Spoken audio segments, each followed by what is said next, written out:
Clicking the link in the stream's description. The professor wants to hear from you.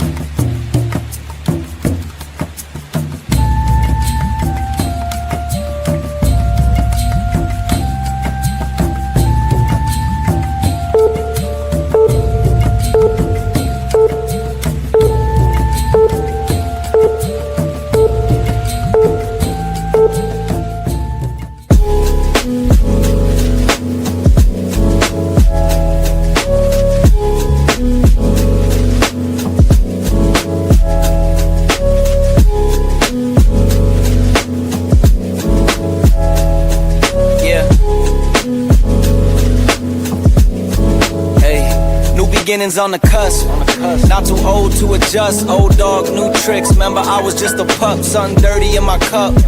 Clean soul, good car. Isn't it lovely? I ain't looking back and focus on what's in front of me. Everybody dates a number, but I'm still here luckily. I know that God got me, so I'm in good company.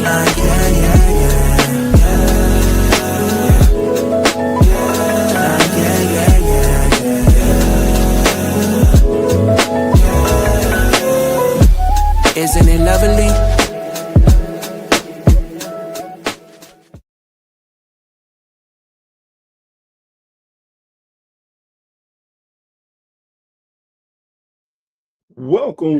Welcome, and thank you for joining me this evening.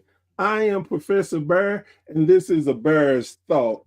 And today, the show is sponsored by my great sponsors, Navarro Comics. If y'all are anything like me, I'm a big giant comic book nerd. As you can check out my Black Panther behind me. And if you were in the Bear Cave, you get to see all this great wrestling and comic book paraphernalia that I have. But I'm telling you, Navarro Comics has some of the a lot of stock and great older comics and graphic novels. They are tremendous. And they are located in Knoxville, Tennessee. But if you can't make it here, no problem. They actually have a subscription box. And if you decide to go through that, you'll get 25% off your entire order. Plus, if you order $30 or more, your shipping is free. That's Navarro Comics. Man, they are number one. Now, again, I am a big wrestling nerd, and I'm super proud of it. And sometimes I want action figures. Yes, I have action figures. I'm not ashamed of that. Here's my Ric Flair. Of course, you can't be a fan without having Ric Flair stuff. Man, I tell you, the Tag Team Toys and Collectibles in Clinton, Tennessee, they have anything you like. They have action figures. They have title belts. They have, look, for you older people that know what I'm talking about, they have VCR tapes. Yes, I did say VCR tapes. They got DVDs. They even have some comics. They have other collectible toys. They are tremendous. If you will, go on Facebook and look up Tag Team Toys and Collectibles. They actually do orders also.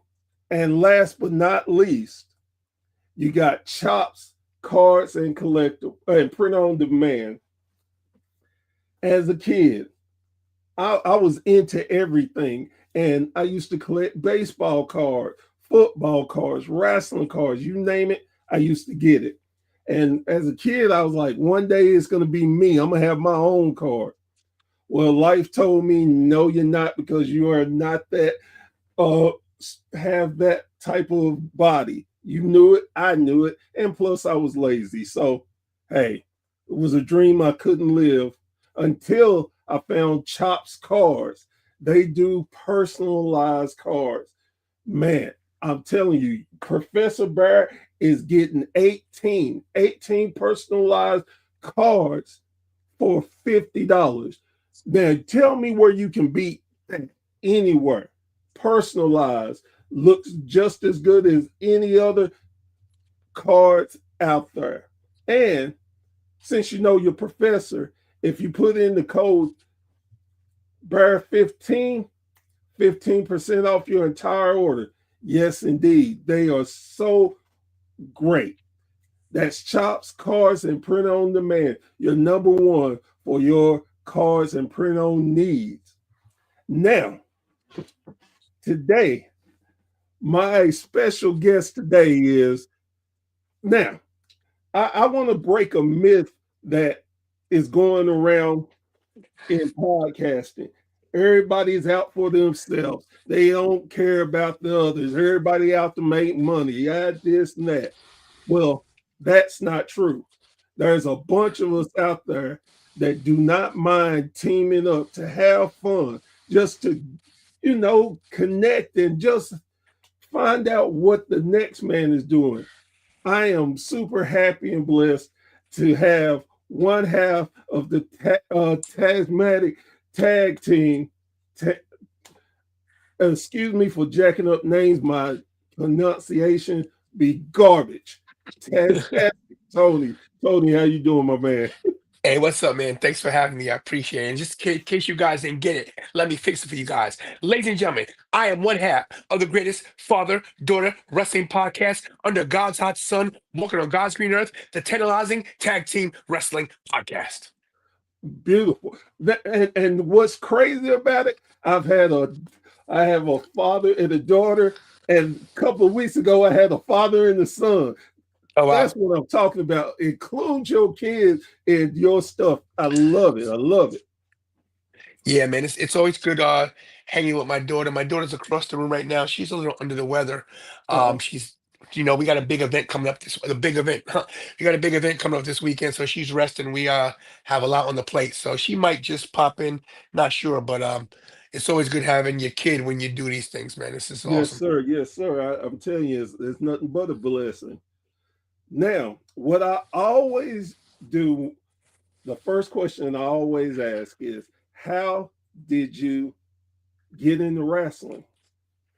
Wow. So this is a backstory. You went the origin story, huh? We going like Oh, Marvel yeah. back in the day. Oh, Okay. yeah. So, full disclosure, I am 57 years old. So I was born in 1968. I'm born in New York. Grew up in Brooklyn. So, Madison Square Garden is my backyard. And that's the nucleus of wrestling back in the day. The Yes, then sir. the then WWF used to come to town on a regular basis every month, and I would go to the shows with my uncle, who took me until he passed away, right after the first WrestleMania. And it always stuck with me, the wrestling business, because I just loved the spectacle of it all, the pomp, the circumstance, the whole aura. So after being a fan in 1993, I became a wrestler, and I wrestled. Yeah, I wrestled for 12 years, up straight from 93 to 2005. And then I semi-retired. I had a match here and there, and I'm technically not retired yet. I still got one left in me, um, believe it or not, at 57. So I've always loved the wrestling business. I was a big Macho Man Randy Savage fan.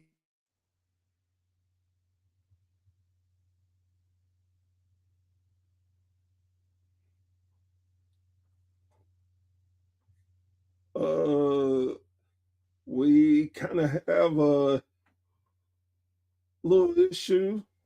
He, he dived out. Let's see if we can get him back, guys.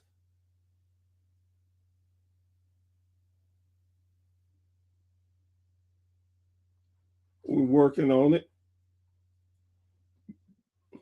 Here we go. Here we go. My my There my you go.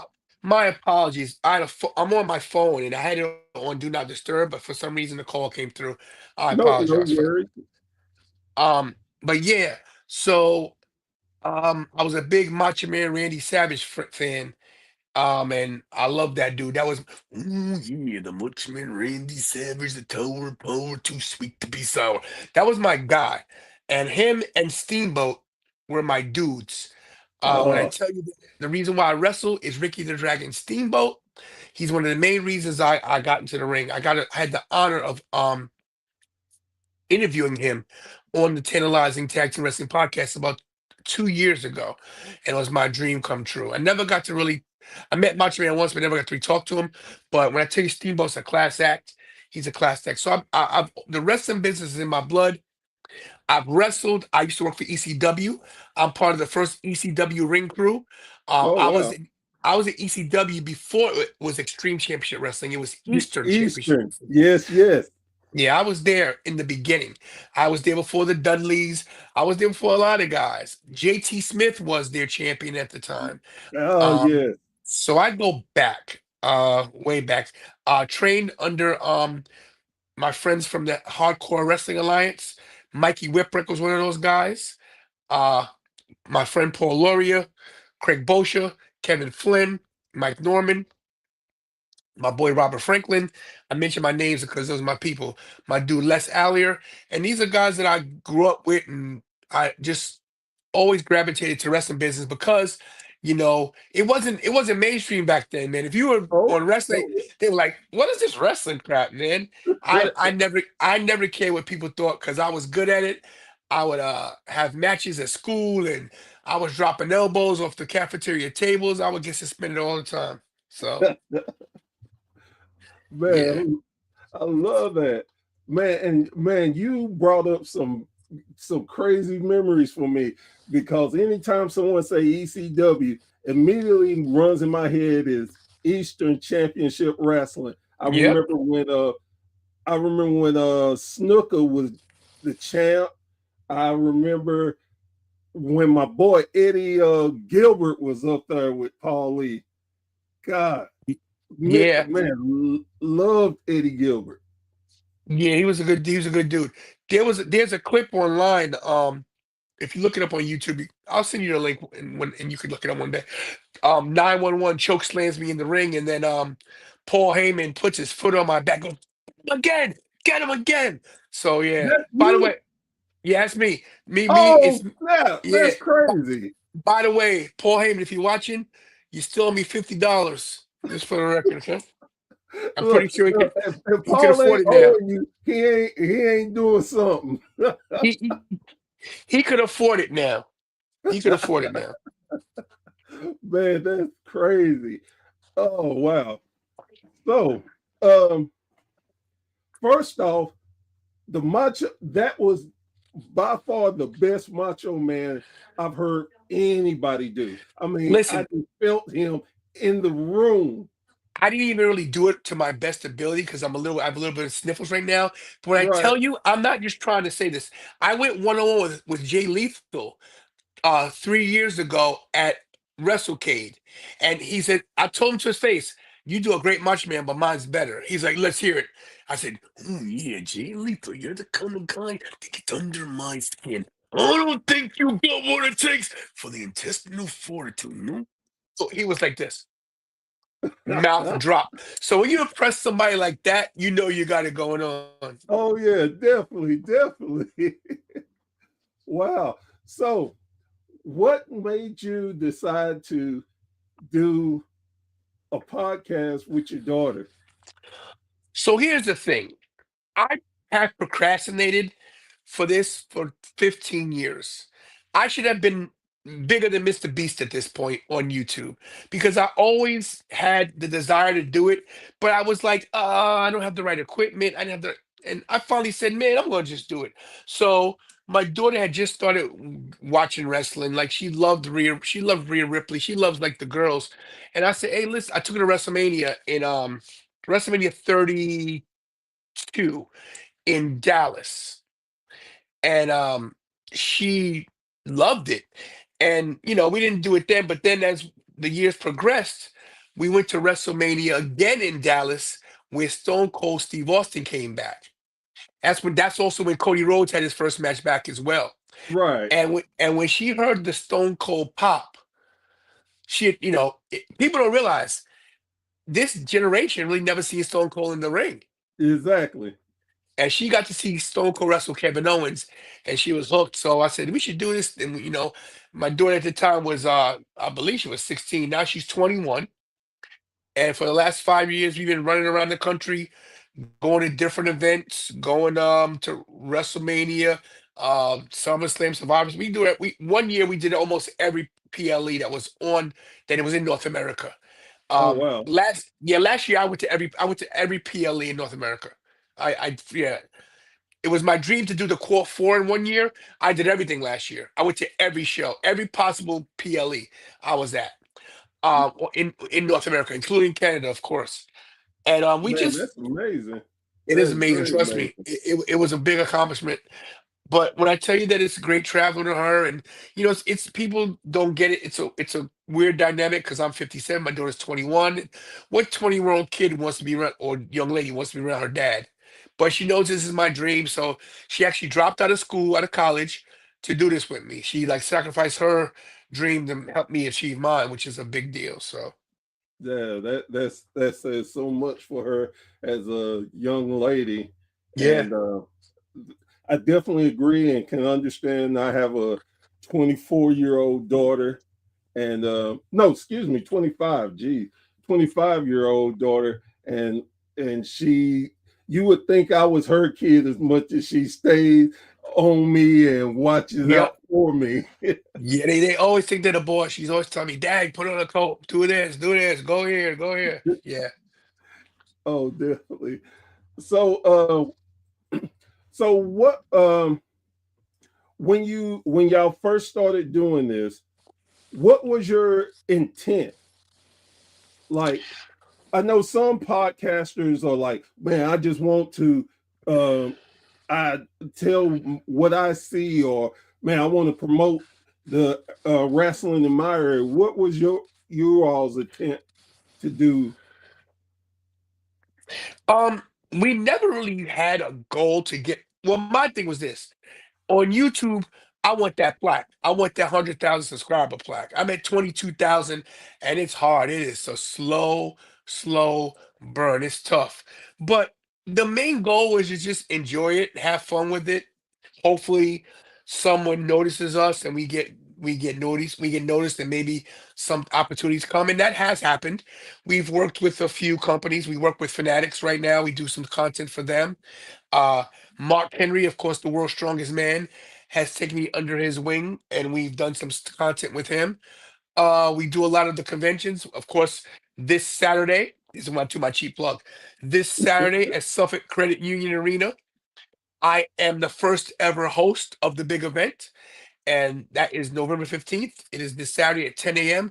Go to bigeventny.com for your ticket information. A lot of stars there: Goldberg, RVD, Sting, The Great Muta, Killer Cross, Scarlett Bordeaux, AJ Lee, Nick Nemeth, and the list goes on and on and on. So it's going to be a great event. Man, I'm so happy for y'all. Thank you. When I first saw it, I was like, "Oh snap! Whoa, man! I didn't.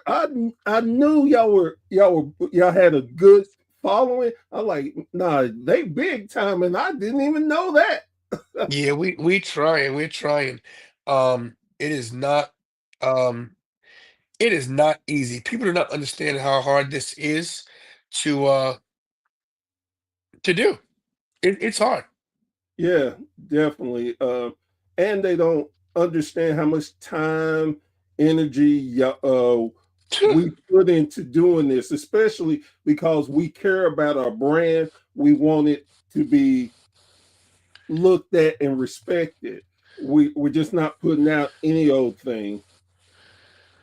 Yeah, it's people don't realize that when you do content, um it is it's your baby. It's you care about it because you don't want to put out a crappy product because of the scrutiny and because of the talk. The internet will rip you to shreds, man. It will tear you a new one. I posted something today because I'm I'm I'm overwhelmed right now. Like I'm overwhelmed. This is a big deal to host an entire event. Thousands of people are going to be there, and people are going to see me, in my element, talking to the fans. I'm also judging the first ever cosplay showdown. So there's a cosplay contest where people are going to dress up and have their gear on, and I got to judge that. I have a lot of responsibility for this thing, and I want to make the people proud. I want to shout out Tommy Unger and his wife Michelle, they're the promoters of the big event, and they gave me a shot. I had a table there last year, and I asked them, "How come we don't have a host?"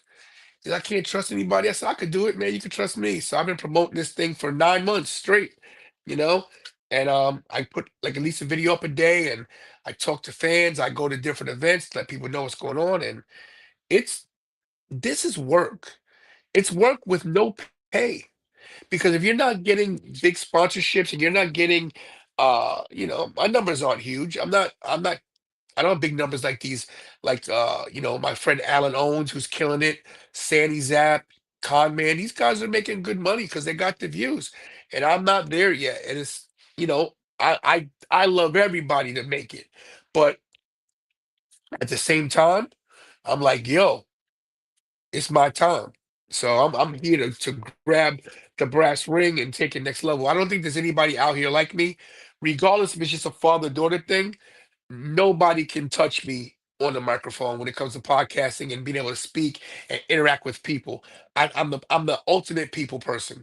My name's Tantalizing Tony for a reason. Because when I come into the building, I tantalize the masses. It's what I do. Man, and that's what I really enjoy about podcasting. Everybody can have different styles and lean into a different core audience. Um, my whole thing is I'm very I try to learn when my fans learn. I don't and that makes me a lot different because I don't do the research that I know I should do. I love learning with my audience.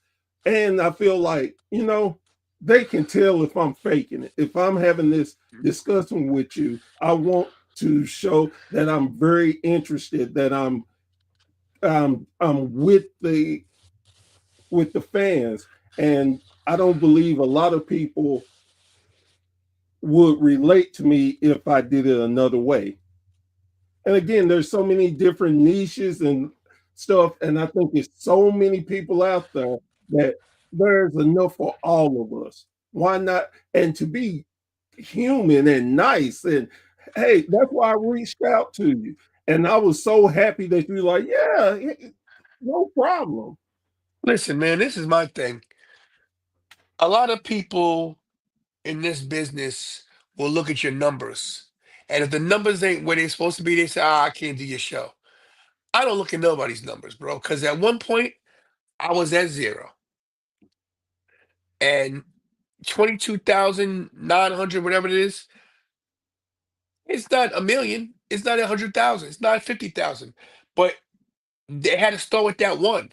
And why not I help somebody else and be one of their help? Maybe you get one subscriber because of me. That's one more you didn't have. And what you always gotta look at is this too, is that you can have one person watching you. That's that dude, that lady, that millionaire, that person with a radio station or a TV station that says, I got all this money. This guy right here, he's good. Let's give him a shot. So all you need is one. All you need is one. You don't need a million. No, you can't get to a million without the first one, you know? Exactly. So I always have Exactly. that always had the mentality. I deal with a lot of hate in this industry.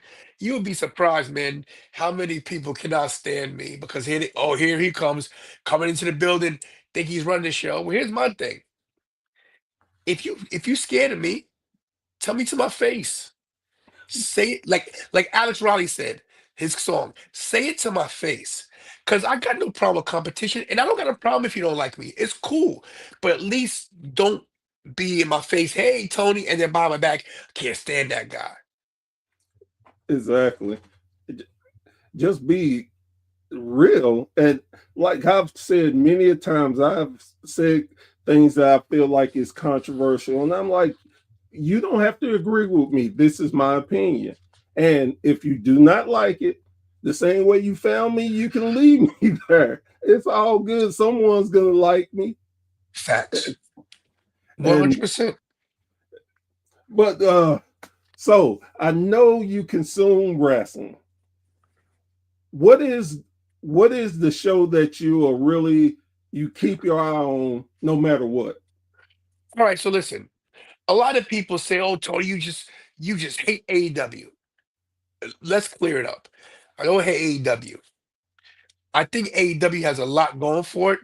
The problem with AEW for me is that it doesn't grab me storyline wise, so it doesn't keep me. The wrestling's incredible, but guess what? I don't want to see WrestleMania every night. To me, AEW is WrestleMania every day because they're gonna every high spot, 55 kickouts. So I'm a WWE guy because of the storytelling. So if you got to talk about what show I can't miss Monday Night Raw. It's my show. It's my go-to.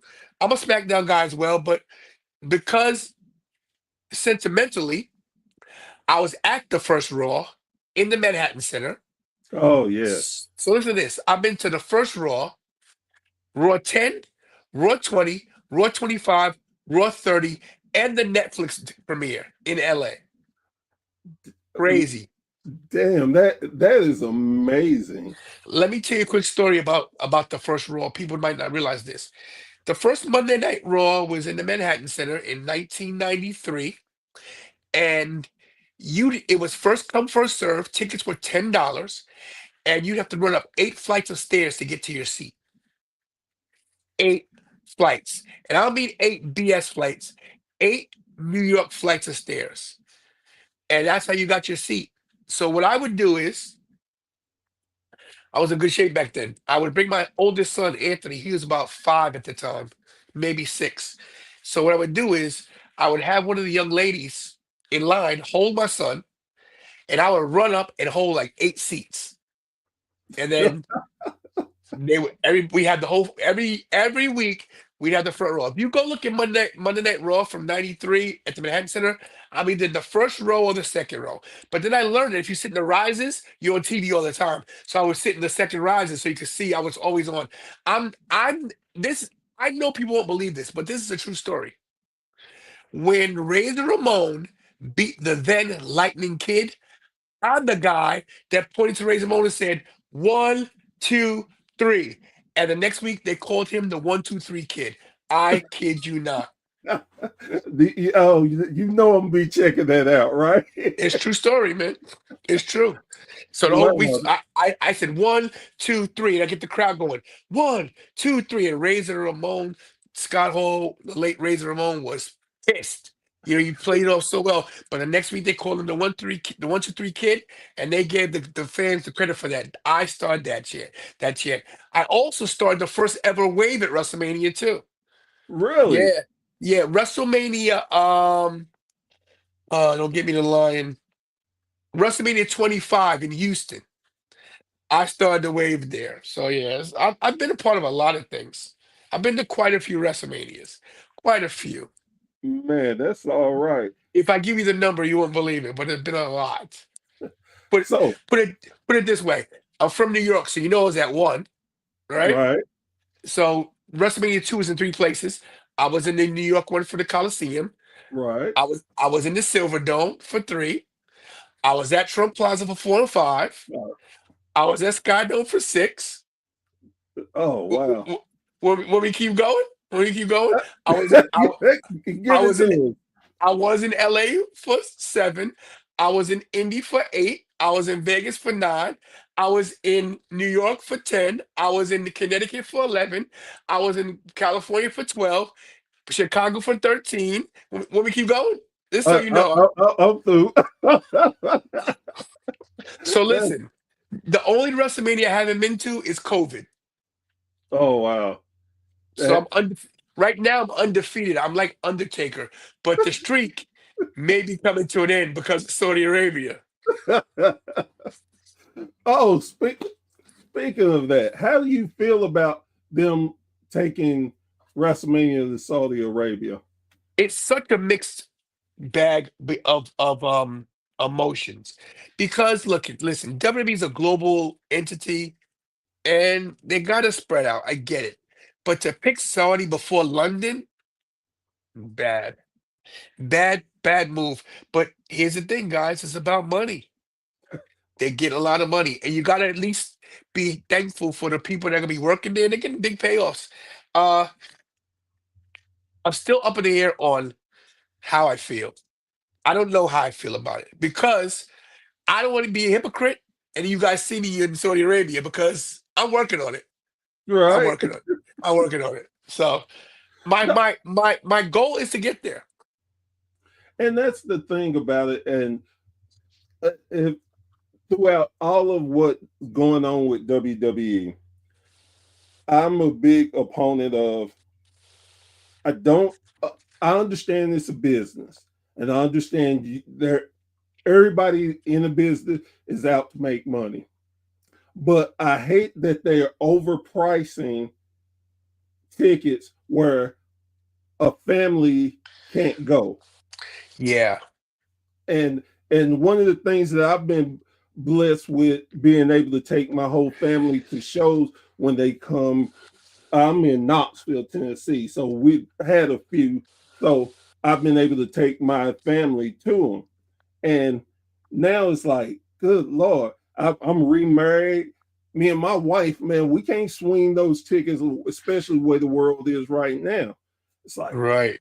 Lord, love the product, but again, I tell people the TKO era is something that everybody has to adjust to Yeah, because we're so it's used tough. to that Vince, as much as you like Vince or don't like him, he kept it where families could come to the shows. Yeah, TKO has definitely changed the game, but I think the fans we should just hold out because these tickets prices aren't do go down day of events. The key is this, everybody. Don't buy tickets right away. If everybody stands fast and doesn't buy tickets right away and waits, you got a shot. Because look, it's killing me too. Like when I tell you that we're trying to go to John Cena's last match in DC, upper deck is $600. That's crazy. Yeah, But the prices will drop. I'm trying to go to Raw in Manhattan at the Garden on Monday because I'll be there for Fanatics. I'm interviewing Dominic Mysterio at Lids for Fanatics, and the next day is Raw. Those tickets outrageous too. So I'm hoping something happens. But yeah, the TKO era is tough on families. But that's when AEW should step up. If AEW was smart, what they would do is the same week of WrestleMania, they should run their own show and make tickets affordable and put on a banger and put on the best thing and call it, you know, make put take a name, like from WrestleMania and like play against that. Like this is the ultimate extravagant, like WrestleGanza or whatever, right. Call it And tantalizing mania. I don't care what you call it. Call it call it something big to counterproduce against WWE, and you get a lot of fans saying, "Hey, man, this is a great card, and we can afford it." And then TKO will be forced to drop their prices. You got to have competition. The problem is WWE is swallowing up the competition because they don't know what they're doing. They made a smart bet. They bought TNA. They weren't dumb. They got TNA. They're doing stuff with Evolve. They're annihilating the competition. You know, House of Glory. I think in 5 years will be the competition for WWE. uh, I love, the one thing I've told people about WWE, as much as I've watched it all my life, is if we didn't learn anything from them buying WCW and ECW, is Yep. you can't monopolize the field.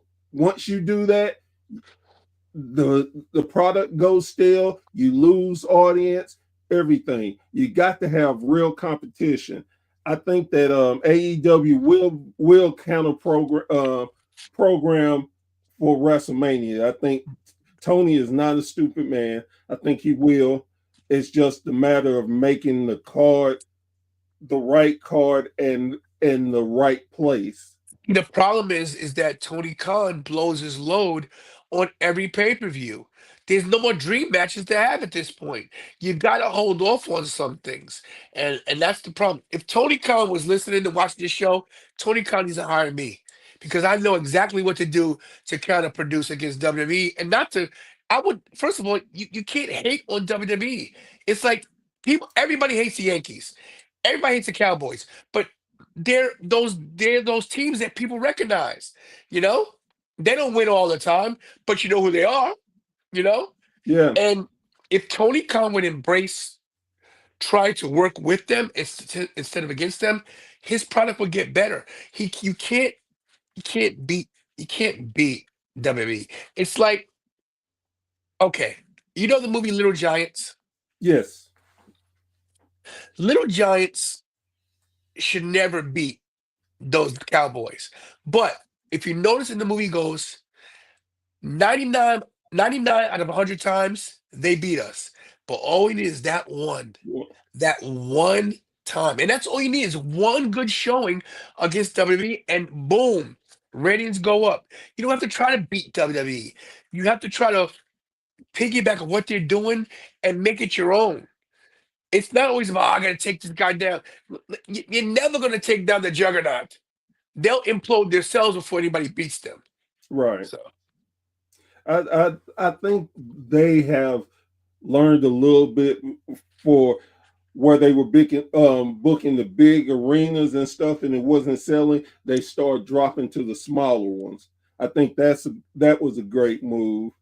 They're keeping the prices very affordable, where you can bring a family. I think right. they're taking steps, but like I tell everybody, the biggest thing about wrestling is ebb and flow.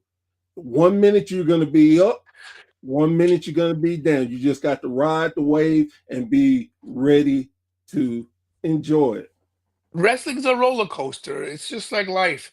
Sometimes you be on top of the game and you think you have everything you've ever wanted in life. You got it. You got it. It's in your hands. You can taste it. And then just like that, it's gone. And like you're like, what happened? What just happened? And guess what you gotta do? You gotta roll with it, you gotta rebuild, you gotta start over and keep kicking, keep fighting. So Exactly, exactly. So, who is the biggest guest that you had the pleasure of interviewing on your show? wow, that's a good question because I've had a few. It's tough to say who. So technically, Mark Henry hasn't been on the show. He's done content with me and he does like shorts, but he hasn't been. Haven't interviewed him. But No. um,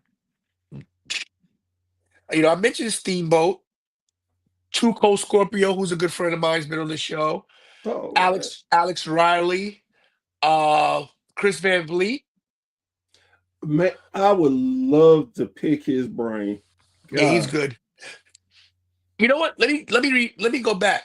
My youngest son Michael did interview Mark Henry for the show, so he technically has been on the channel. Um, Nia Jax has been on. Oh, Uh, uh there's been a few, but I think my Kalisto, who's really nice to me. But I think the biggest aspects of like having a sit down interview and talking is Ricky the Dragon Steamboat. Because I haven't got a chance to sit down with Mark Henry and have like an hour interview with Steamboat. We talked about everything. So I think Steamboat. and Steamboat actually lives in the area um, down here where I'm from, Oh, and really? yeah, he see him out. Now, I hadn't personally had a chance to see him, but I know of people who've seen him, and I missed him. I went in somewhere and I missed him probably about 5 minutes or so. But yeah, Steamboat is a big one. Who, if you could get anybody right Ooh. now, who would it be and why? So this was my plan. Since I'm hosting the big event and I have full access, my plan was to get Brett and Goldberg together, but Brett had to cancel. Mm, So I really, honestly, if I get anybody, it would be Triple H because Triple H needs to meet me, and I think once Triple H would sit down and talk to me, he'd realize that he'd have to hire me. I I I think that interview would be great because I know the wrestling business, and I would let him see how much of the business I know from behind the scenes and how I let him pick my brain. Yeah, it had to be Triple H, because I think that guy's a genius when it comes to storytelling. Him and Sean. I think it's so funny that DX runs the wrestling business. It's hilarious. Uh, but I ironic. think I think that if Triple H could sit down and I could get 30 minutes with him, he would be in utter shock of where I've been all this time. So definitely Triple H. With that being said, I was on a friend's podcast with him and his co-host, and the co-host he does not like Triple H. He thinks his booking style is garbage, and he does not put his butts in the seats. Well, here's the thing about Triple H. Let me just say this real quick that people might not understand. First of all, Triple H does not own WWE. He has people he answers to. There is a board of directors. He can't do everything he wants to do. Just because he's the chief content officer doesn't mean he makes every single content decision. Now, I'm pretty sure that 95% of the stuff is his, but there's stuff that he has, there's sponsors now. There's stuff that Netflix wants to see. There's stuff that Fox wants to see. There's stuff that ESPN wants to see. That's why John Cena got decimated by Brock Lesnar. That was an ESPN deal. So when people say, "Oh, Triple H can't book," they don't know what they're talking about. Because you cannot have WrestleMania every week. You've got to build to it. So sometimes it's gonna be plateaus. You want it to be dead spots. So then when you get that time where, wait a minute, they're going somewhere, boom, there's the payoff. Listen, wrestling has no off season. It's 52 weeks a year. You know how hard that is to write for 52 weeks? Wrestling, TV shows take time off. Grey's Anatomy doesn't do a show every week for 52 weeks. Law and Order doesn't. Name a show that goes every week for 25 years, 30 years. Come on. He's doing a great job. I I And, I, I challenge anybody to book like this guy. and what you saying that is something I did not even think of when we were having the discussion. And another point he had was the ratings, and he's big in the ratings, and it's the end all be all for him. I'm like, you cannot compare what the ratings are today to what it was back then. It The was a different Nielsen time. the Nielsen ratings are dead. Everything is about clicks. Go to the YouTube channel and go look at the views. Nobody wants to watch a whole show. There's so much stuff on TV. That's why they have these shorts. So people's attention span is quick. It's fast. So all this about the ratings and they give me a break. Uh, Look, everybody complains. Oh, WWE sucks, and we still watch it. We still there. We ain't going nowhere. We complain because that's what wrestling fans do. We cry. We moan. We all cry. "Oh, this is terrible." And next thing you know, "Oh, that was incredible." People cried that Cody lost at WrestleMania 39. I called this. If you go back to my channel 2 years ago, I called Cody losing at 39, and I'm telling a big story that he win at 40. And I even said they'll have an Avengers moment where all these other people come in and help him get to the point, and boom, exactly what happened. And people, oh my God, it's overbooked. Get out of here. When the Rock's music hit, when John Cena's music hit, when the Undertaker gong went, the only thing missing was Stone Cold's glass breaking. And other than that, that was perfect.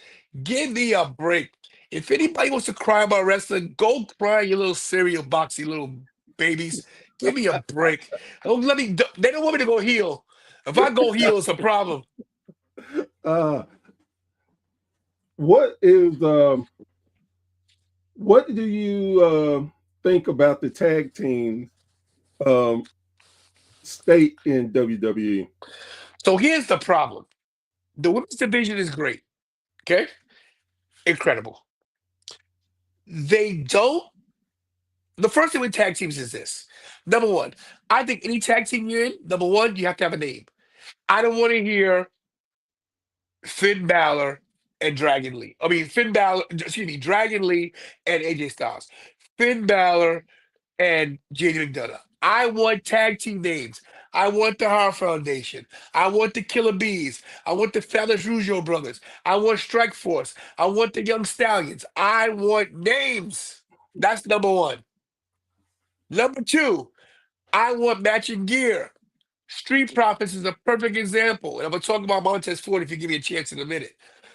I want your gear to match. It doesn't have to be exactly, but look how Montez has his tights and his whatever, and then Angelo Dawkins has the basketball shorts. But they look good together. I Yes, want Motor City Machine Guns. I want a tag team that matches their gear and they have a name. And the most important thing, I want there to be a Jim the Anvil Neidhart, and I want there to be a Bret Hart in every tag team. I want a technical guy. I want a strong guy. I want two guys who can do exactly the same thing. So the problem with the tag team division is they don't push it and they don't mold it to back in the day in the 80s. In 80s, tag team wrestling was great. Vince hated tag team wrestling, but it was incredible. You had the British Bulldogs versus the Hart Foundation. You had Beefcake and Valentine, the Dream Team. You team. you Yep. bro, the Rougeau brothers. You had the Quebecers. You had teams. You had teams Yes. that could go against each other.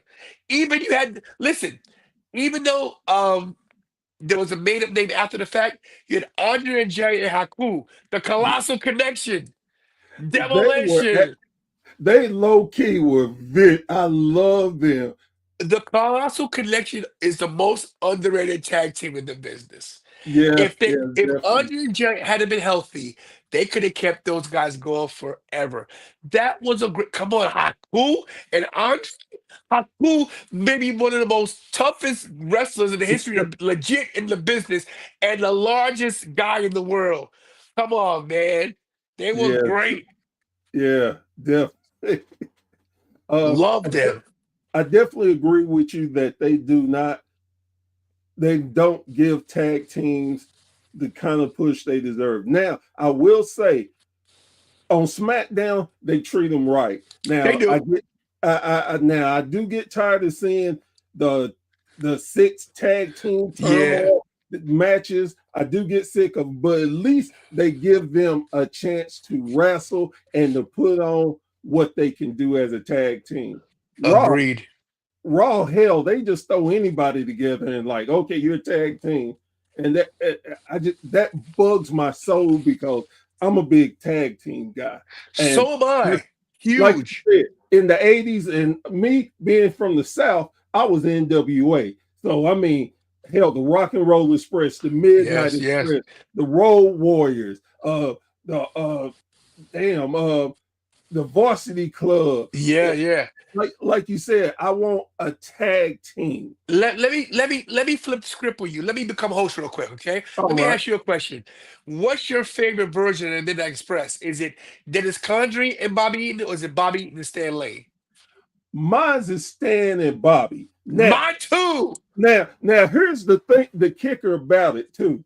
That they're the best. They were the better team as far as they could move, Continuity. with, but with Dennis, they were more vicious. Dennis Yeah. had a mean streak that was crazy. But yes, definitely Stan and Bobby were the Midnight Express. I love them. I think if they had ever got to WWE, oh my goodness, those guys would have been great. With Cornette, they'd have been incredible. There's so many great tag teams from the 80s, man, that Oh, just would have killed it, man. Listen, you know who I love too, believe it or not? I used to love Pretty Wonderful. Paul Roma and Mr. Wonderful Paul yeah, Orndorff. I used to love them, man. but as much as I just got Paul Aroma got on my nerves, I did think they got the pairing right with him and Mr. Wonderful. They They had did. just a synergy because some tag teams, whether you like them or not, they have synergy, Yeah. and they just move so well together. They did. Just like Stunning Steve Austin and Brian Pillman. Oh, the Hollywood Blondes. That were Yeah, incredible together. they had something. Now we you brought up the Street Profits. Uh-oh. Now, I'm passionate. Get ready. okay. Now, if when they break them up, which one of the two is going to be the man? Okay, so listen, right now, Angelo Dawkins is hurt. I did Angelo not know Dawkins is hurt. Angelo was hurt. Yeah, so I'm gonna school you right now or something. So on Instagram, follow me at Tantalizing Tony on Instagram. I just posted a video about um about Montez Ford and him putting up a cryptic message, right? This is me right there. He put up a message today, right? That's me talking. You'll see the Right. message in a second.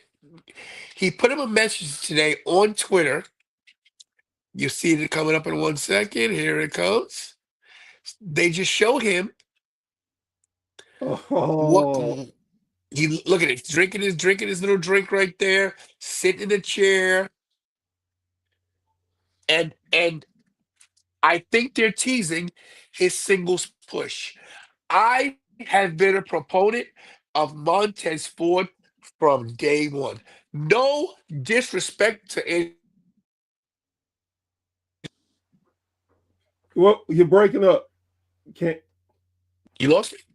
Yeah. I lost you for a minute. Am I back? Am I back? Yeah. Just hey, you got your butt. My daughter's butt's kicked in. Let me say this again. No disrespect to Muscle Man Malcolm, who's a great content creator. He loves Angelo Dawkins. Loves him. Muscle Man Malcolm, when you see this, I don't care about you, what you say. Okay? Muscle Man Malcolm, go to Waffle House and ask somebody their order. Angelo Dawkins is a good dude, but Montez Ford is the guy. To me, Montez Ford checks all the boxes. Montez Ford, to me, is a future world champion. This is how you book it. Even though Angelo's hurt, they should bring Angelo Dawkins on TV with his crutches and have Montez Ford beat the living crap out of him and say, I'm tired of this disrespect. Everybody's put on notice. Ilya Dragunov is a U.S. champion. You have Montez versus Ilya. You have Montez take the title. And how you do it is you bring Bianca Belair in as a heel and have her cheat with her man Montez and take the title from Ilya, and you have a heel Montez and a heel Bianca, and you get them both to the world title at the same time. A heel Bianca as a valet, but still wrestling with Montez. What? Montez Ford is athletic. He's charismatic. He can talk on the mic. He has. I'm sorry, Rob Van Dam. I'll see you this weekend at the big event. But the best frog splash in the business is Montez Ford. I don't care what you say about Eddie Guerrero, Dominic Mysterio, D'Lo Brown, who I love. Like I said, RVD. It is Montez Montez Ford. And let me say this, I'm about to cut a promo. Anybody watching right now on the Bears thoughts, you better get on the Montez Ford bandwagon because he is that guy. King Tez is the dude. I would even parody Booker T's King Booker. I would have Mm. Montez Ford go over to NXT and beat the living crap out of Booker T and become King Tez at King of the Ring and have Bianca be the queen like Charmel and steal the gimmick. Have Bianca as queen of the ring, Montez as king of the ring, both of them as world champion. Two black, beautiful champions taking over the WWE. And guess what? If they need a manager to talk, forget MVP, forget Paul Heyman. You need a manager who tantalizes. Who's that? This guy, Tantalizing Tony, one half of the greatest father-daughter wrestling podcast under God's hot sun, walking on God's green earth. Tantalizing Tony, you ham and eggers. Thank you. You, I rock with you, but I'm gonna have to disagree. Okay, it's fine. This is the reason why I got to disagree. A lot, and most people, when you talk about them, most people are gonna say Montez Ford right off the rip. And don't get me wrong, I would be a fool to say Montez isn't talented. He is everything you said is true about him. The only thing, though, well, two things. One, I think that his partner has heard that their whole entire run. And look at what he's done with himself. He done dropped weight. Look at him. He's flying over the top rope crazy. His promos have gotten way better. I honestly think he is the sleeper that most people are not going to expect to do much. You are right, but here's where everybody makes a mistake. Most of Malcolm makes the same mistake as well about Angelo Dawkins. He has everything except the it factor. He's not a guy you look at and says he has it. When you look at Montez Ford, he's got it. He's like a Carmelo Hayes. He's like a Trick Williams. He's like a Booker T. He's like a Rock. The problem with Angelo Dawkins is he can dress the part, he can fill the part, but he is to me a support utility player. He'll be U.S. champion, IC champion, but I'll never see the world title on Angelo Dawkins' waist. You can't visualize it. You can visualize Montez Ford as WWE champion. Well, see, here's the kicker, too. I do agree with you. You see Montez as a champion. But for those, I think back to the Chris Benoit's, the Eddie Guerreros, where people like, they're too small. They can't be a world heavyweight champion. Nobody. He has it. And the drive, that's what really sets them apart for me. His drive, he has that determination. You tell me I'm not going to do something, I'm going to do it 3 times better than what you thought I was going to do it. And and again, like I said, Montez, world champion. I will be a fool and I'll be sitting here lying to you and myself if I didn't say he's going to be a world champion. But I guarantee you, Doc will be a world champion too. You could be right, but I'm gonna rebut this on this point right here. The only reason why they're pushing Montez right now is because Angelo's hurt. If the office saw something in either one of them, they would have broke them up a long time ago and put them both singles. They don't see it with either one. But the problem is now they have to see it because Montez is now by itself. And now he can shine. So I don't think they're going to ever give you could be right what you're saying. He checks all the boxes, but I don't think the office sees it, and I don't think they'll ever see it because they don't see when you see a WWE champion, there's something that the WWE looks for. Okay, they look for it factor. It to me, it's one of the reasons why. To me, Mark Henry was never WWE champion, and he should have been because Mark Henry has it factor, but they didn't see it that way. Right. But same thing with Booker T. Booker T was never WWE champion. The reason why The Rock was because he had it. The reason why Cody Rhodes does, Cody Rhodes left, reinvented himself, and he never had it, but now he does have it. You have to have it factor. This is why LA Knight will never be world champion because he won't. He don't have No, it. I'm laughing. I'm laughing because I've said that to many people. I, I I said when he had the chance, they never pulled the trigger. He's never going to be Because he's never going to be WWE world champ. longevity matters. Look, this is why they pulled the rug on it from Jey Uso. Jey Uso don't have it. I'm sorry. But I'm sorry. I I've I I, I love Jey Uso, but Jey Uso not world champion to me. Sorry.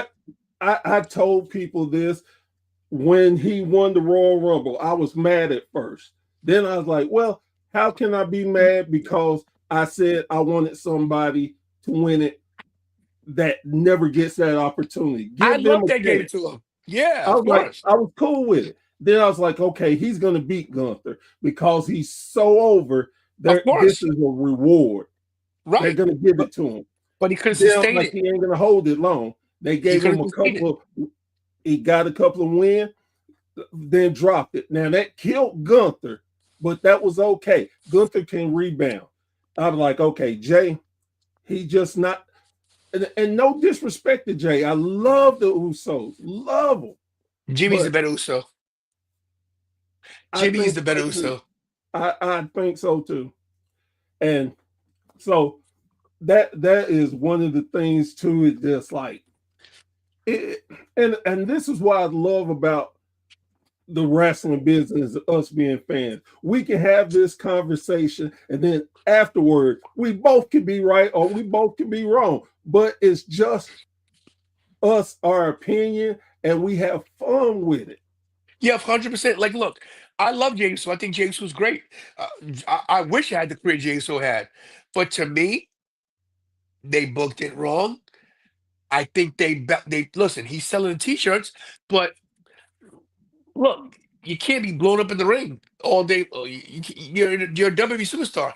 This is the thing too, man. Listen, I'm nobody to talk about somebody's body, but to me, if you're world champion, you gotta look it, man. You gotta look like a world champion.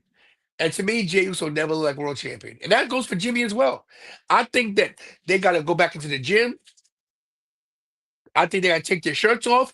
Listen, Roman figured it out. Roman figured it out. I can't keep with this cookie cutter R on my chest crap. Ain't nobody buying it. And if they would have let him be who he wanted to be earlier, it'd have been better. But hey, he is the tribal chief now. He is. So one other question I got for you with tag teams and everything, and there's wrestlers right now. Who would you say is, I'm trying to word this the right way. Who do you think, because nobody ever deserves, but who do you think should be a world champion that the WWE is not putting the strap around? So here's the thing. I think they have dropped the ball with Sami Zayn. I think when Sammy had just left the bloodline and he wrestled Roman in Canada, Sammy was at his height. I think that Sammy at one point should have been world champion. I'm not so sure right now. Of course, I mentioned Montez, but if you had to really go dig deep on who should be world champion?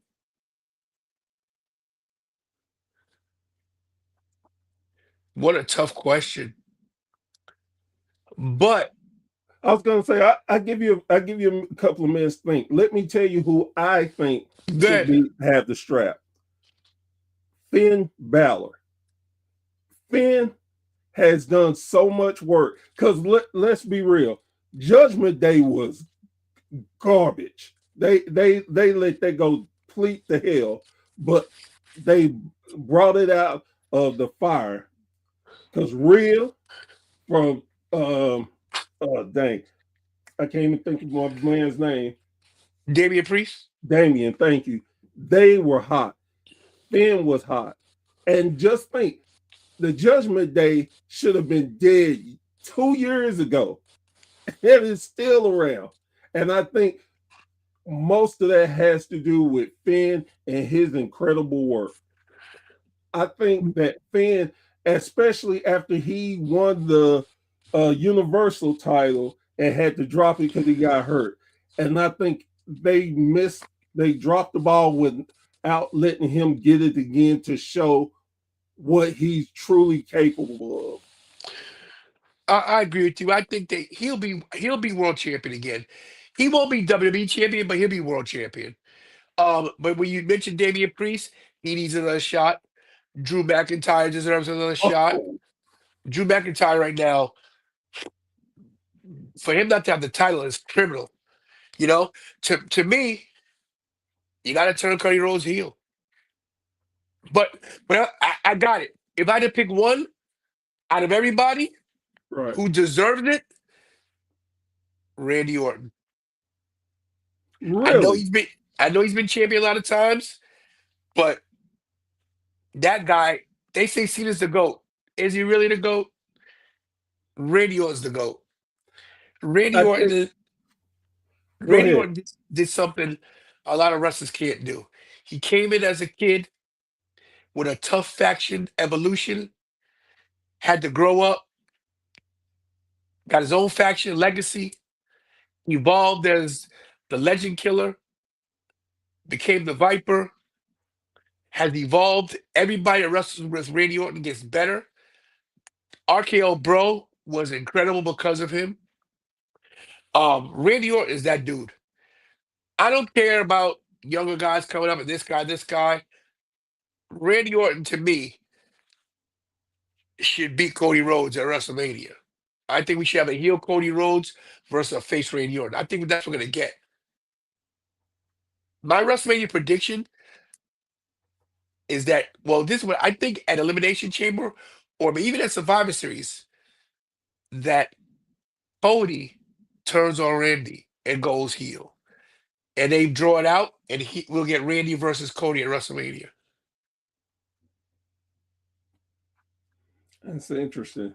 It's very Yeah, interesting. Randy, Randy is got something about him that it's like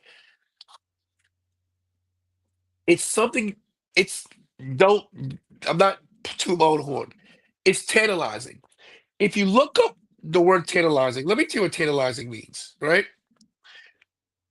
Hold on. I'm gonna give you the definition of tantalizing. Definition: tantalizing, tormenting, or teasing with the sight of promise of something unobtainable. So what that means is that you walk into the room and you think you could have Randy Orton. If you're a woman, you can't have him unless he lets you. He's that. He's like, you know what? Who was your favorite sex symbol growing up? What woman did you think was just the one? Oh shit. Me growing up, who was the one? Me, I was a big Farrah Fawcett guy. Farrah Fawcett wouldn't look at me twice. Okay, unobtainable. Right, You right. know, you know, like there's some people that just you can't touch them. That's Randy Orton. That's why I call myself tantalizing Tony. Tormenting or teasing with the sight of promise of something unattainable. You think you can have me, but you really can't. That puts me in the mind of Bradshaw. And I always love when he said this. If you could build a wrestler out of from the ground up, it would be Randy Orton. Bro, he's 100 on a creator wrestler. He's 100. He has everything. Athleticism, the look, the build. He could talk on the mic, and he doesn't cut promos. He talks to you. He doesn't cut promos. CM Punk cuts promos. You know? Oh yeah, Cody Rhodes cuts promos. Randy Orton is like Roddy Piper. He talks to you. Roddy Piper never cut a promo. Roddy Piper told you what it was. exactly. He says, what was his phrase? When you got the answers, I changed the questions. That's it. Come on. That's deep. Randy Orton he's a hybrid between Triple H, Batista, and Ric Flair. He's got all of evolution in his veins. That's Not to mention, he comes from lineage. oh yeah, Cowboy Bob Orton, you know, and his grandfather. He comes from, he's wrestling royalty.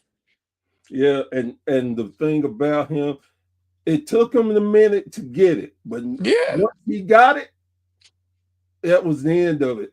He he's that guy.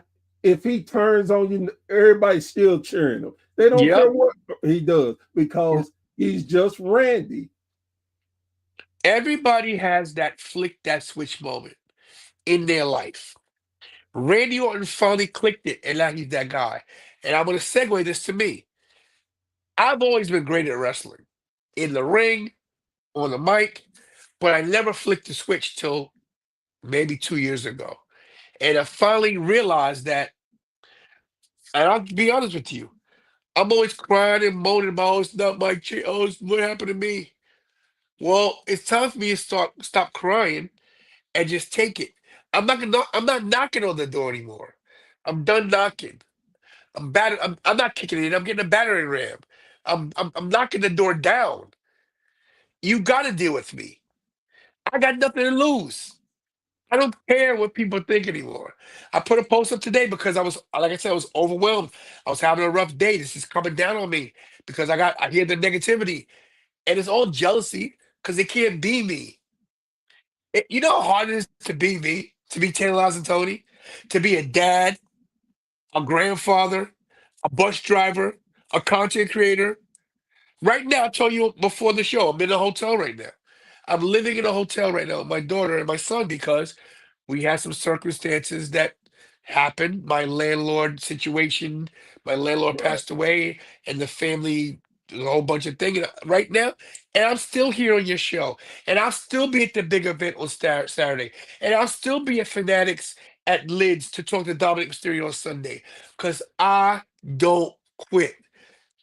And everybody that passed me over and didn't give me a shot is going to be so sorry when that one company signs me on the dotted line.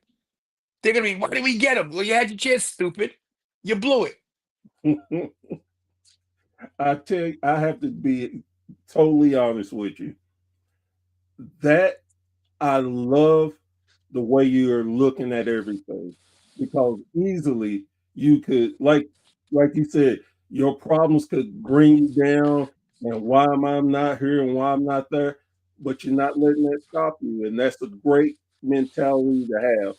I appreciate that. I do get down and say, oh man, listen, I'm a human being. I get down on Exactly. myself. I'm like, oh man, and I get frustrated. I've quit so many times, but I don't stick to the quitting because I'm not a quitter. I got a good friend, my friend Jennifer, who's, she's close to me. And I was gonna quit at WrestleMania. I was gonna quit. I was like, I'm done with this. She goes, who am I talking to? Who is this dude? Where's Taylor Tony? Because this guy, ah, no. And sometimes you need that kick in your butt. And I needed it because I do get frustrated. I'm a human being. But when I tell you that I know, and this is no disrespect to you or anybody else doing it, because everybody out there is working hard. Nobody has what I have. Nobody. because nobody has Akira. Nobody has Akira. I have Akira. Okay. So if I can't do it, she will get me over the hump. So, like I said, I know for a fact that my time is coming. And when it does, I cannot wait to laugh in everybody's face that doubted me. And those same people, I'll still help them. I will, because I'm that kind of dude. But first, I will get my laugh in and be like, you know, I'll have my Heisenberg moment from Breaking Bad. You know, say my name, tantalizing. Oh man, I have to tell you, I have enjoyed this conversation. It has been real. I can talk, I man. It's what I want do. to, I definitely want to congratulate you Thank you. for the big opportunities that are your way. Uh, man, again, I am a true believer that people deserve their flowers while they're here. I And appreciate that. we, as humans, do not give enough flowers to people when they deserve it and while they're here. We always want to wait till they're gone and stuff. I No, want to give you your flowers, you and thank your you. daughter, Thank you. because of what y'all doing, what you will continue to do. And again, if anytime you need some help or you just want to shoot the shit or whatever, hit me up. We'll work that out. I really appreciate it. First of all, let me thank you for having me on. Um, it means a lot to me. I want you to remember this, man. Keep going. Don't quit. Keep pushing. Keep fighting. If you love this, don't stop. Don't listen to nobody. And don't look at your numbers. Numbers don't mean nothing, man. What matters is who you touch. If you're touching 20 people, that's 20 people's day you made better. That's all that matters. In the scheme of things, bro, we only here for a blip on this planet. A blip. Yep. You That know, is so true. if the creator is you in his good graces, that's all that matters. So I want to thank you for having me on. It means a lot to me. Um, I appreciate the well wishes. Uh, I'm going to kill it on Saturday. Trust me, I'm going to believe on that one. I'm gonna be the talk of the whole event. They're not gonna be talking about Goldberg and AJ Lee. They're gonna be talking about Tantalizing Tony. Yeah, right. All right. And you'll definitely, you and your daughter be back in January for my podcasters appreciation month. Oh, love the belt. Love the belt. Yeah, so I didn't want to make it a big deal, but this is the tantalizing this is one half of the tantalizing tag titles right there. As you can see, that's me and Kira. The TWF, the Tantalizing Wrestling Federation, the Ruda logo, Ruda makes the belts. And when I tell you guys, see right there, this is old school right here. Look at this. Oh yeah. So when I tell you that I carry this everywhere I go, I carry it on my school bus. I carry it everywhere I go because I'm so proud of this thing. And Ruda makes great titles. If you ever need a title belts, go to Ruda.entertainment on Instagram. And before I go, I got to do my cheap plugs for what I do. Okay, just give me Do 1 that. second. So look, guys, when you watch this back, make sure you subscribe to Channel Eyes and Tony. Okay, that's the YouTube. Follow me on the Instagram right there, and of course the TikTok. I'm gonna tell you this, Tony. I've did a lot of interviews and I've had a lot of great ones, but I would sit here and be lying if I didn't tell you yours has been one of the best I've had, not just for your entertainment, but for the realness, for you being you. I love you being you. You were prepared. You got your QR codes. I love all of that. And again, I hope you much, much more success.